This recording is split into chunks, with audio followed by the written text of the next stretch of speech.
সর্বপ্রথম যে মসজিদ নির্মিত হয়েছে সেটা হলো কাবা। কোন মসজিদ? একটু লাইভলি থাকবেন তাহলে বুঝতে পারবেন ইনশাআল্লাহ। এই কাবা নির্মাণের 40 বছর পর দ্বিতীয় যে মসজিদটা নির্মিত হয়েছে সেটা হলো আল আকসা। কত বছর পরে? মাত্র 40 বছর পরে। এই আল আকসাই পৃথিবীর ইতিহাসের দ্বিতীয় মসজিদ। অগণিত নবী রসুল এখানে জন্ম নিয়েছেন, এই বাইতুল মুকাদ্দাসে এখানে বেড়ে উঠেছেন। এই জায়গা কেন্দ্র করে তারা বিশ্বকে শাসন করেছেন, দাওয়াতি কাজ করেছেন, আল্লাহ তাওহীদের বাণী প্রচার করেছেন। এই আল আকসাই হচ্ছে নবী ইব্রাহিম আলাইহিস সালামের হিজরতের জায়গা। আমি শুধু মূল পয়েন্টসগুলো টাচ করছি আপনাদেরকে, বিস্তারিত আপনারা পড়ে নেবেন। এই আল আকসাই হচ্ছে নবী ইব্রাহিম আলাইহিস সালামের হিজরতের জায়গা। তিনি থাকতেন ব্যাবিলনে, ইরাকের বাবেল শহরে। সেখান থেকে মূর্তি পূজারী পরিবার ত্যাগ করে তিনি চলে গিয়েছিলেন এই আল আকসায়, জেরুজালেমে। ওই জায়গাকে তখন বলা হতো শাম। এখন ওই জায়গাকে শামই বলা হয়, কিন্তু এখন শাম বলতে আমরা বেসিক্যালি সিরিয়াকে বুঝি, কিন্তু আসলে শাম শব্দ দিয়ে এই সিরিয়া শুধু না, প্যালেস্টাইন, লেবানন, জর্ডান, সিরিয়া পুরো জায়গাটাই শামের অন্তর্ভুক্ত। আগে ওই জায়গাকে বলা হতো কেনান। কি বলা হতো? কেনান। তো ইব্রাহিম আলাইহিস সালাম যখন সেখানে হিজরত করেন, সেখানে তাকে কেন্দ্র করে একটা প্রশস্ত নববী আদর্শ, তাওহীদের প্রতিষ্ঠা, একটা নববী রুহানি পরিবেশ গড়ে ওঠে। এবং নবী ইব্রাহিম আলাইহিস সালামের দুজন স্ত্রী ছিলেন, সারা আলাইহিস সালাম এবং হাজারা আলাইহিস সালাম। সারা আলাইহিস সালাম তার সাথে ওখানে থাকতেন, ওই কেনানে, অর্থাৎ বাইতুল মুকাদ্দাসের কাছাকাছি। আর আরেক স্ত্রী হাজারা আলাইহিস সালাম থাকতেন এই মক্কায়, কাবায়, যাকে কেন্দ্র করে এখানে একটা সভ্যতা গড়ে ওঠে, যেটা আপনারা জানেন ইসমাইল আলাইহিস সালামের কুরবানি। এবং এই বংশেই নবী সাল্লাল্লাহু আলাইহি ওয়াসাল্লামের একজন দাদা আছেন, তার নাম হলো আদনান। আবু তো আদনান না, আদনান। এবং এই আদনান কেন্দ্র করে ওখানে আদনানি আরব বলে একটা ট্রাইব চালু আছে।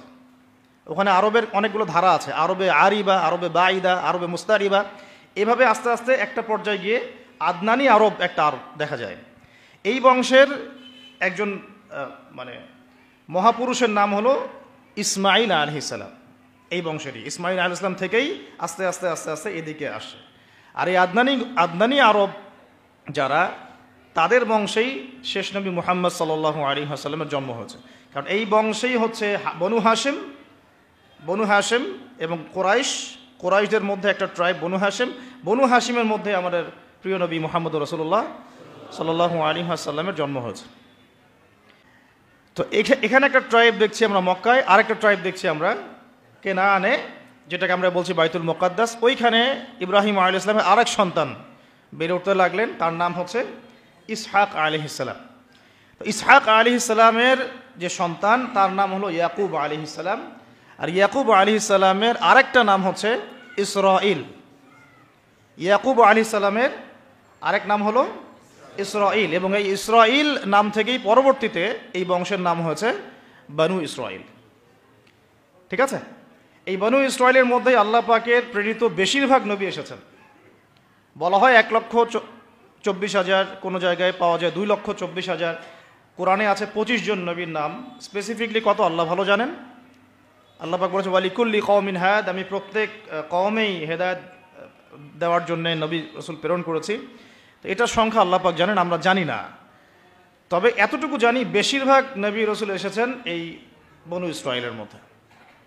এখন এটাই সেই জায়গা যেখানে বনু ইসরাইলরা বেড়ে ওঠে, তাদের সভ্যতা বিকাশ লাভ করে। এবং বনু ইসরাইলকে আল্লাহ পাক একটা ওয়াদা দিয়েছিলেন, তোমরা যদি ভালো থাকো, ওয়াইন আহসানতুম লিআনফুসিকুম ওয়াইন আসাতুম ফালাহা।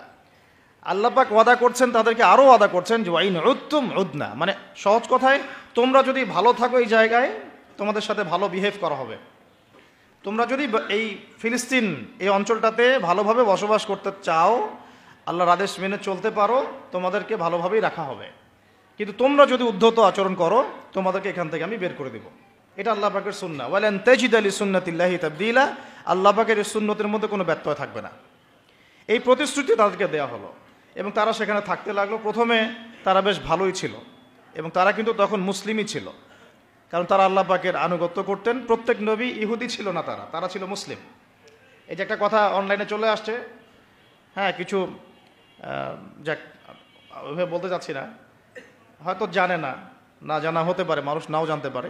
তা কোনো নবী রসুল ইহুদি বলা যাবে না, তারা মুসলিম ছিলেন, কারণ তারা আল্লাহ পাকের দাসত্ব করতেন, এখলাসের সাথে আত্মসমর্পণ করতেন।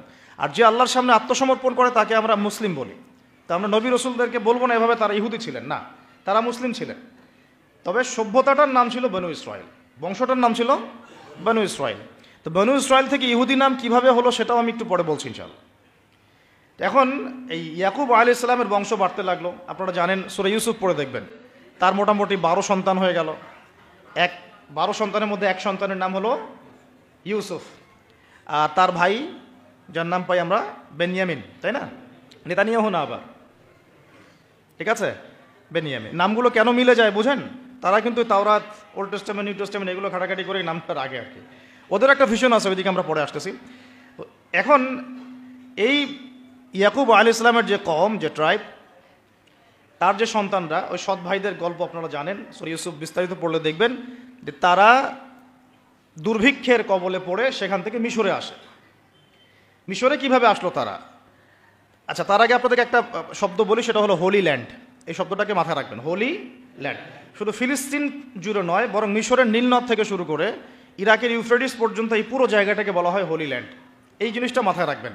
এখনকার বিশ্বের যত কিছু হচ্ছে হোলি ল্যান্ডকে কেন্দ্র করে, এবং ভবিষ্যতেও যা হবে এই বিশ্বে ওই জায়গার স্বাধীনতাকে কেন্দ্র করে। ওই জায়গার দখলদারিত্ব নিয়েই সব কনফ্লিক্টগুলো হতে থাকবে ওয়ার্ল্ডে। জায়গাটার নাম হোলি ল্যান্ড। এই হোলি ল্যান্ড শব্দটা কিন্তু কোরআন থেকে নেওয়া হয় নাই, এটা ওরা ওদের মতো করে সাজিয়ে নিয়েছে ওদের ওল্ড টেস্টামেন্ট, নিউ টেস্টামেন্ট থেকে।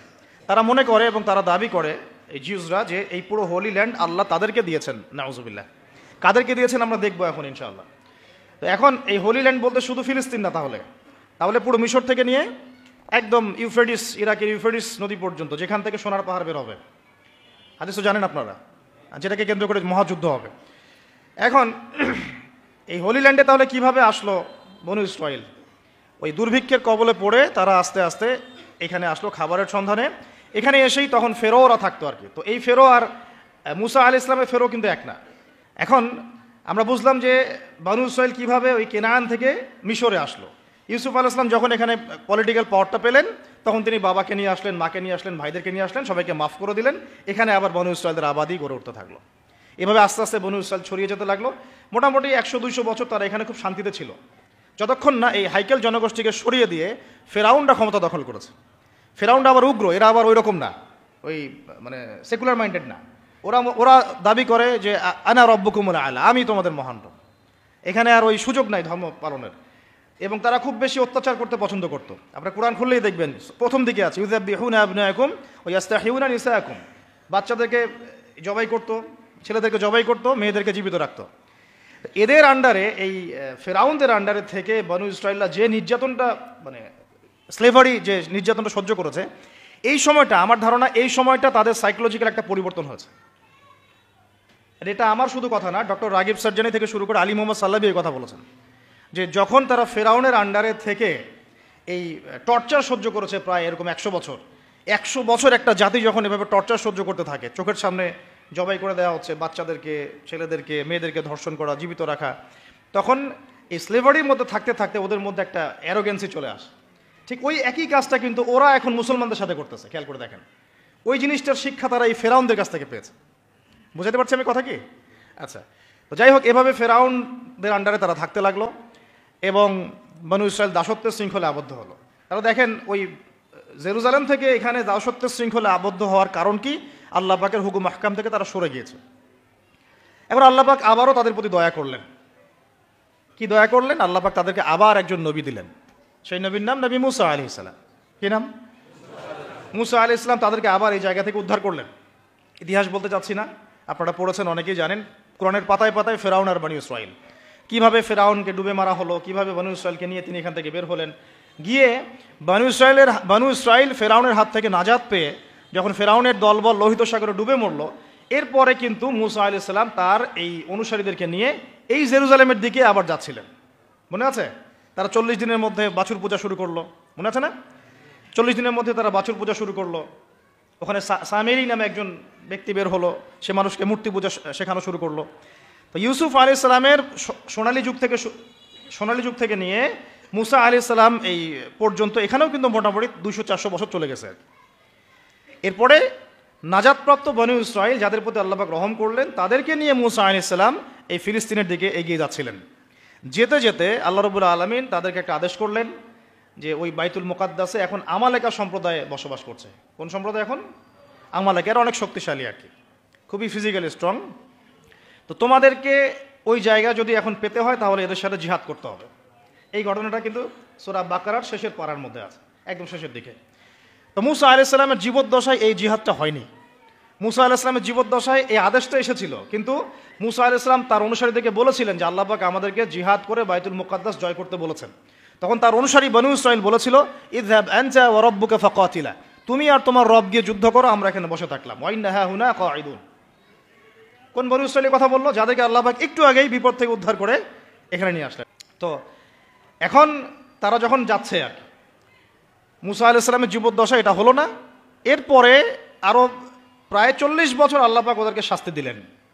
তিহ নামে একটা উপত্যকা আছে, এই উপত্যকায় আল্লাহ পাক তাদেরকে 40 বছর ঘুরিয়েছেন। সকালবেলা বের হতো, এক রাস্তায় যেত, সন্ধ্যাবেলা গিয়ে দেখতো আবার সেই রাস্তায় ফিরে আসছে, ঘুরতো তার উপত্যকায়। আল্লাহ পাক 40 বছর এই শাস্তি দিয়েছেন ওই আল্লাহ পাকের জিহাদের আদেশ লঙ্ঘন করার কারণে। ওই যে বলেছে ইযহাব আনতা ওয়া রাব্বুকা ফাকাতিলা ওয়া ইন্না হাহুনা কাঈদুন, সূরা মাইদা পড়ে দেখেন। এই আদেশটা লঙ্ঘন করার কারণে আল্লাহ পাক এভাবে শাস্তি দিয়েছেন। তো 40 বছর চলে গেল। এরপরে তারা আবার চিন্তা করলো যে আমরা ইস্তেগফার করে আল্লাহ দিকে ফিরে আসি। আল্লাহ পাক তৌফিকও দিলেন। আল্লাহ পাক তাদের কাছে আরও একজন নবী পাঠালেন, যার নাম হচ্ছে কি নাম? না, হারুন না, ইউশা বিন নুন। মাশাআল্লাহ, ভেরি গুড, ইউশা বিন নুন। তো ইউশা বিন নুন যখন নবী হলেন, তখন তারা আবার দাবি করলো যে আমাদেরকে জিহাদের পারমিশন নেন আল্লাহর কাছ থেকে, আমরা যুদ্ধ করে আমালেকা সম্প্রদায়কে বের করে দিয়ে আমরা বাইতুল মুকাদ্দাস জয় করব। দেখেন ইতিহাস কত ঘুরছে ওই জায়গাকে কেন্দ্র করে আর কি। এটা অক্টোবর মাসের ঘটনা না, এটা ঘটনা প্রায় 5000 বছর পুরাতন একটা হিস্ট্রি এটা। তারপরে ওই নবী বলছেন যে আল্লাহ যদি আদেশ করেন তোমরা কি আবার পৃষ্ঠ প্রদর্শন করবে না? তো তারা বলছেন না, আমরা কেন পালিয়ে যাব, আমাদের সন্তানদেরকে হত্যা করা হচ্ছে, ইত্যাদি ইত্যাদি, বাড়িঘর থেকে উচ্ছেদ করা হচ্ছে, আমরা কেন জিহাদ করব না? ওয়া মা লানা আল্লা নুকাতিলা ফি সাবিলিল্লাহ ওয়া কাদ উখরিজনা মিন দিয়ারিনা ওয়া আবনাইনা, সূরা বাকারার শেষের দিকে পড়ে দেখেন। তো এখন আল্লাহ পাক যখন আদেশ করলেন তখন তারা বলছে আমরা এই নেতাকে মানি না। আল্লাহ পাক একজন নেতা নিযুক্ত করলেন, যার নাম হচ্ছে তালুত। যার নাম তালুত। তো তালুতকে তারা আর মানতে চাচ্ছে না, কারণ কিভাবে তালুত নেতা হতে পারে? ওর তো সম্পদও নাই, ওর তো স্ট্যাটাসও নাই। আমাদের মানে পরিবেশে নেতা হওয়ার মানদণ্ড যা আর কি, সম্পদ থাকতে হয়, স্ট্যাটাস থাকতে হয়। আল্লাহ পাক বললেন যে আমি তাকে 2টো গুণ দিয়েছি, নেতৃত্বের আমি তাকে স্পেশাল 2টো গুণ দিয়েছি। ওয়াজাদাহু বাসতাতাও ফিল ইলমি ওয়াল জিসমি, আল্লাহ পাক তাকে জিসম এবং ইলম দিয়েছেন। সুবহানাল্লাহ। তার নেতৃত্বের গুণাবলী কি পেলাম আমরা এখন? জিসম মানে ফিজিক্যালি সুস্থ থাকতে হবে এবং শারীরিকভাবে শক্তিশালী হতে হবে এবং ইলম থাকতে হবে। তো এখন এসবের দরকার হয় না। দরকার হয় এখন খালি দরকার হয় কার চরিত্র ফুলের মতো পবিত্র, দ্যাটস অল। যাই হোক, ওইদিকে যাচ্ছি না। আর কিছু বিষয় নিয়ে কথা বলার রুচি হয় না আমার, এটা তার মধ্যে একটা। তো এখন আসুন, ইউশা বিন নুনের আন্ডারে তালুত সেনাবাহিনী নিয়ে এগিয়ে গেলেন বাইতুল মুকাদ্দাসের পণে। তো বাইতুল মুকাদ্দাসকে জয় করার জন্য আল্লাহ পাক পরীক্ষা নিলেন যে এই নদী পার হওয়ার জন্য একটা শর্ত, নদী পার হবে, পানি খেতে পারবে না। যারা পানি পান করবে তারা আমার সাথে যুদ্ধ করতে পারবে না। তো তাফসীরের কিতাবে আসছে যে মাত্র 313 জন পানি পান করে নাই, বাকি সবাই পানি পান করছে। মাত্র 313 জন পানি পান করে নাই, বাকি সবাই পানি পান করছে। এখন তালুত এই 313কে নিয়ে এগিয়ে গেলেন বাইতুল মুকাদ্দাসের দিকে। যুদ্ধ চলতে লাগলো। যুদ্ধের মধ্যে দাউদ আলাইহিস সালাম ছিলেন সেনাবাহিনীতে একজন, তখন তার বয়স মাত্র 15-16 হবে। তো ওই দিক থেকে আসছে একজন সেনা আমালেকা সম্প্রদায়ের, তার নাম জালুত। সে খুবই শক্তিশালী, একজন একাই সে 10 জনের সাথে লড়তে পারে। এদিক থেকে মাত্র একজন ছোট কিশোর দাউদ আলাইহিস সালাম, যিনি তালুতের সেনাবাহিনীর মধ্যে আছেন। উনি কিন্তু এখনো নবী নন, ঠিক আছে, উনি কিন্তু এখনো নবুয়ত পান নাই, সেনাবাহিনীর মধ্যে আছেন। একটা গুলতি নিক্ষেপ করে তালুতের এক চোখকে তিনি ফুটা করে ফেললেন। জালুতের এক চোখে ফুটা করে ফেললেন কে? দাউদ আলাইহিস সালাম। দাউদ আলাইহিস সালাম মাত্র একটা গুলতি দিয়ে, জালুতের বর্ম পরা ছিল, শুধু চোখ দেখা যাচ্ছিল, ওই চোখ বরাবর নিশানা করে তার চোখটাকে ফুটা করে ফেললেন। এতে করে জালুত মারা গেল এবং জালুতের মৃত্যু দেখে ওই আমালেকা সম্প্রদায় ভয়ে কাঁপতে লাগলো। মাত্র 313 নিয়ে তালুত এই বাইতুল মুকাদ্দাস জয় করলেন। বাইতুল মুকাদ্দাস জয় করার দিনে আসরের ওয়াক্ত হয়ে যাচ্ছিল, সূর্য ডুবে যাচ্ছিল।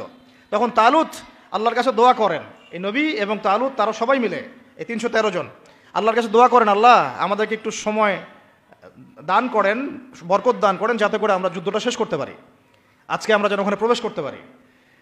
আল্লাহ রাব্বুল আলামিন সুবহানাল্লাহ এই সূর্যের ঘূর্ণনটাকে থামিয়ে দিলেন। ইতিহাসে এটা একবার হয়েছে, কোরআন সাক্ষী আছে, হাদিসে সাক্ষী আছে, দলিল আছে। এটা কিন্তু দাজ্জালের সময় হবে কিনা আল্লাহ ভালো জানেন, কারণ তখন কিন্তু প্রথম দিনটা 1 বছরের সমান হবে। কিভাবে একটা দিন 1 বছরের সমান হতে পারে আমাদেরকে ভাবতে হবে আর কি। তো এটা হয়েছে হিস্ট্রিতে একবার, সূর্যের ঘূর্ণন আল্লাহ থামিয়ে দিয়েছেন, তারা যুদ্ধ করেছে, বাইতুল মুকাদ্দাস জয় করেছে। কারা এরা? এরা বানু ইসরাইল, তালুতের বাহিনী, ইউশা বিন নুনের উত্তরসূরি, এবং এইখানে আছে দাউদ আলাইহিস সালাম। তারপরে দাউদ আলাইহিস সালাম সেখানে নবী হলেন। তার আগে বনু ইসরাইল ভালোভাবেই চললো, কোনো সমস্যা করে নাই। এরপরে দাউদ আলাইহিস সালাম যখন ক্ষমতায় আসলেন, নবুয়ত পেলেন, তাকে 40 বছর বিশ্ব শাসন করার অধিকার দিয়ে দিলেন। সুবহানাল্লাহ। তাহলে বাইতুল মুকাদ্দাস এবং আল আকসার ওই জায়গা থেকে 40 বছর বিশ্ব শাসন করেছেন দাউদ আলাইহিস সালাম। এবং তার শাসনটা এত সমৃদ্ধ ছিল যে তিনি যখন জাবুর তেলাওয়াত করতেন, তখন এই যে পাখি, মাছ, এগুলো সবাই কাছাকাছি চলে আসতো শোনার জন্য। আল্লাহ পাক তাকে স্পেশাল অনেকগুলো ক্ষমতা দিয়েছেন, যেমন লোহা, তামা, এগুলোর উপর একটা কর্তৃত্ব দিয়েছেন। যেভাবে ইচ্ছা তিনি এটাকে ঘোরাতে ফেরাতে পারতেন, অস্ত্র শস্ত্র বানাতে পারতেন। আল্লাহ পাক অনেক মর্যাদা দিয়েছেন তাকে, দাউদ আলাইহিস সালামকে। আর দাউদ আলাইহিস সালাম সম্পর্কে আরেকটা হাদিস আপনাকে বলে দেই যে আদম আলাইহিস সালাম কিন্তু তার সন্তানদের সবাইকে দেখেছেন, সব সন্তান থেকে তার সামনে আমাদের সবাইকে দেখেছেন তিনি। আপনি আপনি আপনি আমি সবাই, সবার মানে প্রতিবিম্ব এবং শেপ পিঁপড়ার আকৃতিতে আল্লাহ রাব্বুল আলামিন তার সামনে উপস্থাপন করেছিলেন। এবং এটা তিনি সবাইকে দেখেছেন, এবং একজনকে দেখে তার খুব পছন্দ হয়েছে, খুব ভালো লেগেছে, মিষ্টি, খুব ভালো লেগেছে, আকর্ষণীয়।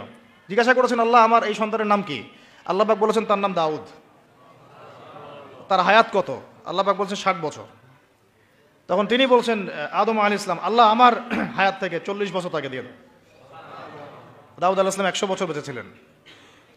দাউদ আলাইহিস সালাম সম্পর্কে আরেকটা আয়াত আছে কোরআন, এটা স্পেশাল। আল্লাহ পাক দুজনকেই, মাত্র 2 জন নবীকে আল্লাহ পাক কোরআনে খলিফা বলেছেন। যদিও প্রত্যেক নবী আল্লাহর খলিফা এবং প্রত্যেক ন্যায়পরায়ণ শাসকও আল্লাহর খলিফা, কিন্তু আল্লাহ পাক স্পেশালি 2 জন নবীকে খলিফা বলে সম্বোধন করেছেন। একজন হচ্ছেন আদম আলাইহিস সালাম, আরেকজন দাউদ আলাইহিস সালাম। এগুলো মিলাবেন। খলিফার কাজ আমি অনেকদিন বলেছি, খলিফার কাজ হচ্ছে ইন্না জাআলনাকা খলিফাতান ফিল আরদ, আমি তোমাকে পৃথিবীতে খলিফা করেছি, ফাহকুম বাইনান নাসি বিল হক, মানুষের মাঝে হকের মানদণ্ডে বিচার ফয়সালা করো। ন্যায় বিচার করা হচ্ছে খলিফার কাজ। যে সমাজে ন্যায় বিচার করে সে আল্লাহর খলিফা, যে করে না সে শয়তানের খলিফা। সিম্পল। ফাহকুম বাইনান নাসি বিল হক ওয়া লা তাত্তাবিউল হাওয়া, নিজের প্রবৃত্তির অনুসরণ করো না। ইউদিল্লাকা আন সাবিলিল্লাহ, তাহলে আল্লাহর পথ থেকে এটা তোমাকে সরিয়ে নিয়ে যাবে। ইন্নাল্লাযীনা ইউদিল্লুনা আন সাবিলিল্লাহ লাহুম আযাবুন শাদীদ, যারা আল্লাহ পাকের পথ থেকে বিচ্যুত হয়ে যায় এদের জন্য মর্মান্তিক শাস্তি অপেক্ষা করছে। বিমা ইয়ানাসু ইয়াউমুল হিসাব, যেহেতু কিয়ামতের হিসাবের দিনটা ওরা ভুলে গেছে।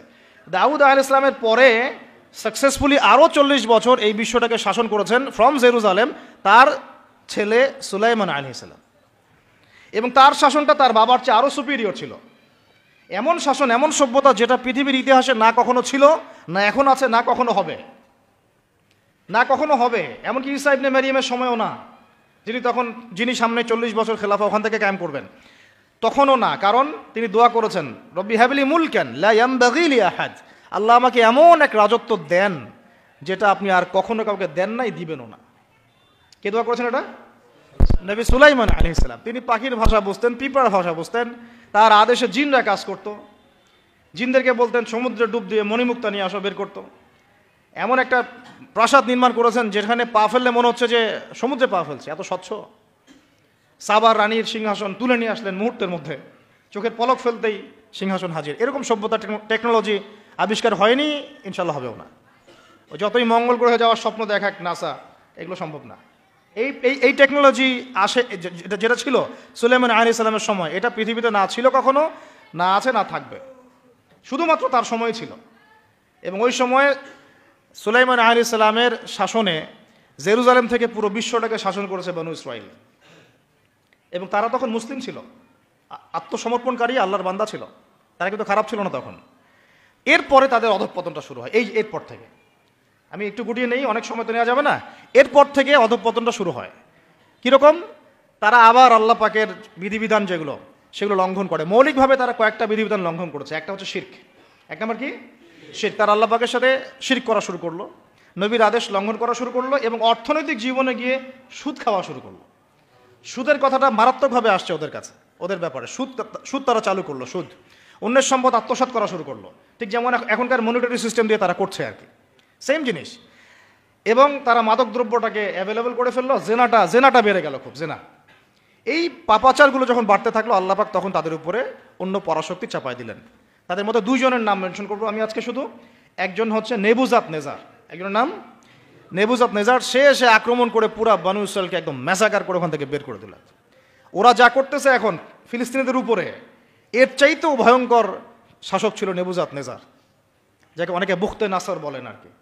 সে এসে পুরো বাইতুল মুকাদ্দাস জয় করে এই মানে ফাসেক যারা বানু ইসরায়েলের মধ্যে ফাসেক জালেম হয়ে গেছে যারা, ওদেরকে পিটিয়ে এখান থেকে বের করে দিল আর দিয়ে পুরো জায়গাটা দখল করলো। বাচ্চাদেরকে হত্যা করেছে, মেয়েদেরকে ধর্ষণ করেছে এবং ছেলেদেরকে হত্যা করেছে। এভাবে সুদীর্ঘকাল চলতে লাগলো। আবার আল্লাহ পাক তাদের দিকে আবারও মুখ ফিরিয়ে তাকালেন। আল্লাহ পাক তাদেরকে আরও একটা চান্স দিলেন। ওই জায়গায় নেবুজাত নেজারের ওই সভ্যতার পতন হলো, তারা আবার বাইতুল মুকাদ্দাসে ঢুকেছে। এরপরে তারা আবার সেখান থেকে, এখানে একটা বিষয় ভুল হয়ে গেল। নেবুজাত নেজার একটা কাজ করেছিল, সে ওই বনু ইসরায়েলের মধ্যে অবাধ্য যারা, ওদেরকে বেঁধে নিয়ে ব্যাবিলনে নিয়ে আসছে, এই ইরাকের ব্যাবিলনে। এখানে দাসত্বের জীবনে তাদেরকে অভ্যস্ত করেছে, ওই ফেরাউনদের মতোই। তো এই দাসত্বের জীবনে যখন তারা আছে, তখন তারা আলোচনা করতো একে অপরের সাথে যে আমাদের একজন মসিহ আসবে। কে আসবে? আমাদের একজন মসিহ আসা বাকি আছে, একজন নবী আসা বাকি আছে, যিনি আসলে আমরা আবার বাইতুল মুকাদ্দাস ফিরে পাবো। তারা এখন চর্চা করতো এগুলা। তাদের যে ধর্মগ্রন্থ তাওরাত, তালমুদ, এগুলোতে এটা লেখা ছিল। তারা এভাবে চিন্তা করত। তো এইভাবে তারা স্বপ্ন দেখতে থাকলো ওই দাসত্বের জীবনে। আল্লাহ পাক তাদের সেই মাসিহকে পাঠালেন, আলহামদুলিল্লাহ। সেই মাসিহ হচ্ছেন ঈসা আলাইহিস সালাম। তো মাসিহ ঈসা আলাইহিস সালাম যখন আসলেন, তারা তাদের মাসিহকে চিনতে ভুল করলো, ব্যর্থ হলো। বরং তারা তাকে অপবাদ দিল যে সে একজন জারদ সন্তান, নাউজুবিল্লাহ। তার মা একজন ব্যভিচারিণী, নাউজুবিল্লাহ। মনে আছে সূরা মারিয়াম? তারা এভাবে অপবাদ দেওয়া শুরু করলো। তখন আল্লাহ পাক দ্বিতীয় গজবটা পাঠালেন, যেটা একটু আগে বলতে চাচ্ছিলাম। দ্বিতীয় গজবটা পাঠিয়েছেন আল্লাহ পাক রোমান সেনাপতি টাইটাসের হাত দিয়ে। এই রোমান সেনাপতি টাইটাস দ্বিতীয়বার এসে নেবুজাত নেজারের মতোই এদেরকে আবার ওখান থেকে বের করে দিল। এই লাতুফসিদুন্না ফিল আরদি মাররাতাইন, লাতুফসিদুন্না ফিল আরদি মাররাতাইন, দুইবার তোমরা এই জমিনে ফাসাদ সৃষ্টি করবো। আল্লাহ পাক সূরা বনী ইসরাঈলে বলেছেন ওইটা। এই দুইবার হচ্ছে এই দুইবার, নেবুজাত নেজারের সময় একবার, তার আগে একবার, আর এই যে রোমান সম্রাট টাইটাসের সময় একবার। প্রথমবার কারণ কি ছিল? তারা সুলাইমান আলাইহিস সালামের এই যে রেখে যাওয়া সালতানাত এবং সে আদর্শ, ঐতিহ্য, ঈমান, এগুলো রক্ষা করতে ব্যর্থ হলো। দ্বিতীয়বার তারা তাদের মাসিহকে চিনতে ব্যর্থ হলো। এবার রোমান সেনাপতি ওখানে আবার ম্যাসাকার করলো, একদম জেনোসাইড। এক কথা আমরা কি বলি? জেনোসাইড। যেমন ওই যে আপনারা ওই হিটলারের ঘটনাগুলো পড়েন না, দেখেন জেনোসাইড একটা শব্দ শোনেন, এরকম আর কি। তারপর বাকি যে বনু ইসরাঈলগুলো বেঁচে ছিল, ওদেরকে আল্লাহ রাব্বুল আলামিন পৃথিবীর বিভিন্ন জায়গায় উদ্বাস্তুর মতো রেখে দিলেন। এক জায়গায় থাকতে পারলো না তারা, আর সবাই মিলে ওই বাইতুল মুকাদ্দাসে থাকতে পারলো না। কেউ এখানে, কেউ এখানে, কেউ এখানে, কেউ এখানে। বেশিরভাগ চলে গেল মদিনার দিকে। কোন দিকে? এই মদিনার তখন নাম হচ্ছে ইয়াসরিব, আর কিছু আছে খায়বারে। এই বিচ্ছিন্নভাবে উদ্বাস্তুর মতো, তারা তখন কোনো রাষ্ট্র নাই। কোন জায়গা থেকে এখানে আসলো দেখেন? রুলিং স্টেট থেকে কোন কোন জায়গা থেকে আসতেছে দেখেন। মিশর থেকে মুসার হাত ধরে আবার এখানে, আবার তালুত, আবার জালুত, আবার দাউদ, আবার সুলাইমান, আবার ব্যাবিলন, এখান থেকে আবার মাসিহকে চিনতে ব্যর্থ হওয়া, তারপর আবার ঘুরে ফিরে উদ্বাস্তুর মতো বিশ্বের বিভিন্ন জায়গায় ছড়িয়ে ছিটিয়ে থাকা। ইতিহাস অনেক গভীর এগুলার। এবার আল্লাহ পাক তাদেরকে আরও একটা সুযোগ দিলেন। সুবহানাল্লাহ। আল্লাহ পাকের কত দয়া আর কত ধৈর্য, এটা চিন্তা করলে আমাদের মনে হয় ইনশাল্লাহ আমরা জান্নাতে যাবো ইনশাল্লাহ। ওরা যা করেছে অবাধ্যতা, তারপরে ওদের অবাধ্যতার ইতিহাস রচনা করা যাবে, রচিত হয়েছেও, মহাকাব্য রচনা করা যাবে ওদের অবাধ্যতা নিয়ে। ঠিক আছে? তারপরে আল্লাহ পাক আরও একটা চান্স দিলেন। সুবহানাল্লাহ। ওদের মাসিহকে চিনতে তো ভুল করলোই, ওকে তো গালি দিলই ঈসা আলাইহিস সালামকে। শুধু তাই না, তারা তাকে হত্যারও চেষ্টা করলো, এবং তারা এর আগে অনেক নবীকে হত্যাও করেছে, যেমন জাকারিয়া আলাইহিস সালাম, যেমন ইয়াহইয়া আলাইহিস সালাম, তাদেরকে হত্যা করা হয়েছে। সূরা ইয়াসিন পড়লে আপনি দেখবেন একদিনেই তারা 3 জনকে হত্যা করেছে, একদিনেই 3 জনকে। এখন মাসিহকে চিনতে ব্যর্থ হওয়ার পরে আল্লাহ পাক তাদেরকে তো আযাব দিলেনই, ওই রোমান সম্রাট টাইটাসের হাত দিয়ে উদ্বাস্তুর মতো রেখে দিলেন। কিন্তু আরেকটা সুযোগ আল্লাহ পাক তাদেরকে দিলেন। এই সুযোগটা ছিল আমাদের নবী মুহাম্মদ সাল্লাল্লাহু আলাইহি ওয়াসাল্লাম।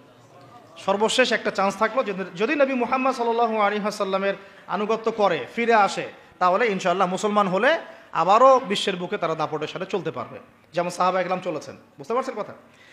এখন এই কথাটা বলে নেই যে তারা কিন্তু ঈসা আলাইহিস সালামকে হত্যা করার চেষ্টাও করেছে। এটা সূরা নিসা মাইদা পড়লে আপনি বুঝতে পারবেন। আল্লাহ পাক বলেছেন ওয়ামা কাতালুহু, তারা চেষ্টা করেছে কিন্তু তারা ওদের মাসিহকে হত্যা করতে পারে নাই।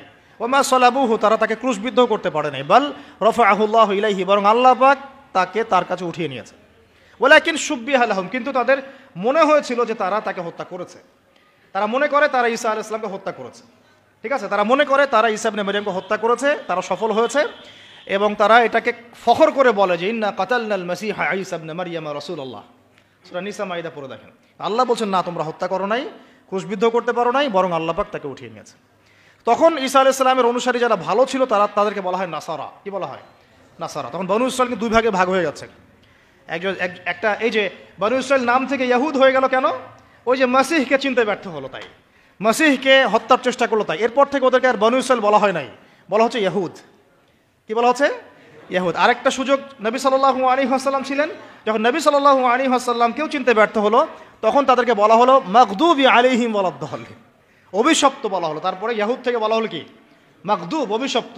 দাউদ আলাইহিস সালামের লিসানে ওদেরকে অভিশপ্ত করা হয়েছে, অভিশপ্ত হলো। তখন আগে নাম ছিল বনু ইসরাইল, মাসিহকে চিনতে ব্যর্থ হওয়াতে নাম হয়ে গেল কি? ইয়াহুদ। আবার নবী সাল্লাল্লাহু আলাইহি ওয়াসাল্লাম কেউ চিনতে ব্যর্থ হওয়াতে নাম হলো মাগদুব।